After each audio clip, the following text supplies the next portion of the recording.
বিশেষ করে বর্তমানে ফেসবুকে যে লেখালেখি, বিভিন্ন রকমের মন্তব্য, বিভিন্ন কিছু হইতেছে। আরে করু, হাতাইছিল পচা আমের ভিতরে হাত দিছে, পাইছে পচাটা, তাই না? আমের গাদের ভিতরে হাত দিছে, যেখানে হাত দিছে সেখানে ছিল পচা আম, সেই পচা আমটা পাইছেন। গাদির আম কি সবই পচা? সব আম কি পচা নাকি? উনি যেখানে হাত দিছে ওইখানে পাইছে পচা আম, ওই আম সব পচা। এইরকমের কিছু লোক আছে পীর মুর্শিদি সম্পর্কে এরকম মন্তব্য করে, সব কি পচা নাকি? আরে গাদা, তুমি ওখানে হাতই দিতে পারো না, সেখানে যাইতেই পারো না, ঠিক কিনা? আল্লাহু আকবার। তেল আর জবান এক করে আগাইতে থাকেন, আগাইতে থাকেন, অবশ্যই পাওয়া যাবে।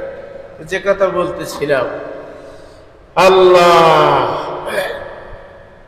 জেলার জবান এক করে যদি রসুলের প্রতি সালাম দেওয়া যায়, আর যদি সেই রকমের মন মানসিকতা, আশা ব্যথা থাকে, অবশ্যই রসুলের চেহারা সামনে হাজির হয়ে যাবে। আমি তো প্রায় বলি যে আল্লাহ রসুলকে যাদের দেখতে মনে চায়, এমন কোনো ইয়া নাই যে মানুষ নাই, যত গুণাগারই হোক তারও মনে চায় যে আল্লাহ রসুলের চেহারা একটু দেখি। কি মনে চায় না? তারও মনে চায় দেখি কি রকম চেহারা।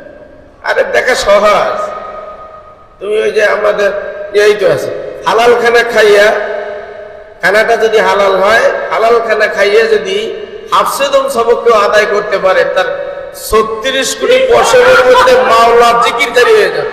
শুধু জিকিরই নাই, রাসূলুল্লাহ সাল্লাল্লাহু আলাইহি সাল্লামকে মুরাকাবায় দেখতে পারে। যদি সেরকমের ইখলাস আর নিয়ত থাকে, দেখা যাবে। উত্তর দিকে মাথা দিয়া, বৃহস্পতিবার দিন যাইয়া রাত্রে উত্তর দিকে মাথা দিয়া কিবলার দিকে মুখ করিয়া দুরূদ শরীফ পড়তে পড়তে ঘুমাইছেন।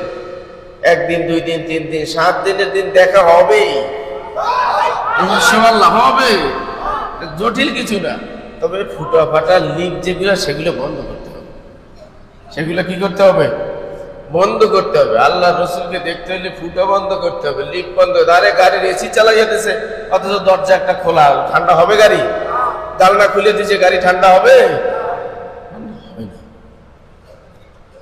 জানলা বন্ধ করতে হবে, দরজা বন্ধ করতে হবে, ব্যাগডালা বন্ধ করতে হবে, এরপরে এসি ছেড়ে দিলে গাড়ি ঠান্ডা হবে। আরে তোমার ফুটা রয়ে গেছে কোথায় কোথায়, আর রসুলকে তালাশ করো, পাবা। তবে হিম্মত এরকম রাখতে হবে, আল্লাহ যতটুকু সম্ভব আমি পরহেজগার থাইকা তোমার নবীকে দেখতে চাই। কত কাফের বেঈমানে দেখছে, কি এই হিম্মত রাখতে হবে। আরে কত কাফেরে দেখছে আল্লাহ রসুল, কত বেঈমানে দেখেছে, আমি দেখবো না কেন? আমিও দেখতে পারবো। সে হিম্মত থাকতে হবে, সেই হিম্মত থাকলে অবশ্যই দেখা যাবে। যাই হোক, বলতে বলতে আর একদিক চলে গেছি।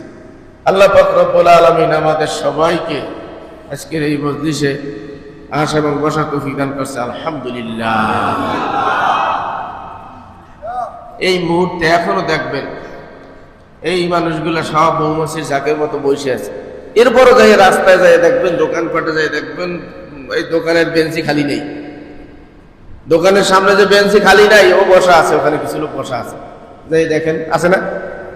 ও বসে বসে সমালোচনা করতেছে, গিবত শিকায়ত করতেছে, দোষ ত্রুটি আলোচনা করতেছে, চা খাইতেছে, এই কাজ তাদের। আর আমাদেরকে আল্লাহ পাক রব্বুল আলামিন তার গুণগান করার জন্য, জিকির আজকার করার জন্য আমাদেরকে এখানে এনে বসাইছেন। এটা আল্লাহ পাক রব্বুল আলামিনের ভালোবাসার চূড়ান্ত প্রমাণ, ঠিক কিনা? ভালোবাসা পেতে যদি মনে করো আশা,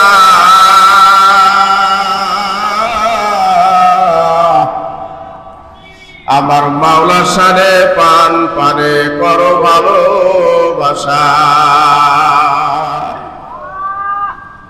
বাসো কিনা বাসো ভালো আমি নাহি জানি,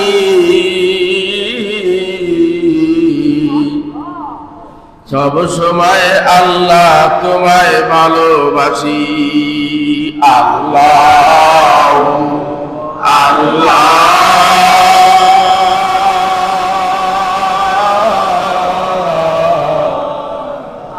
আল্লাহ আল্লাহ আল্লাহ আল্লাহ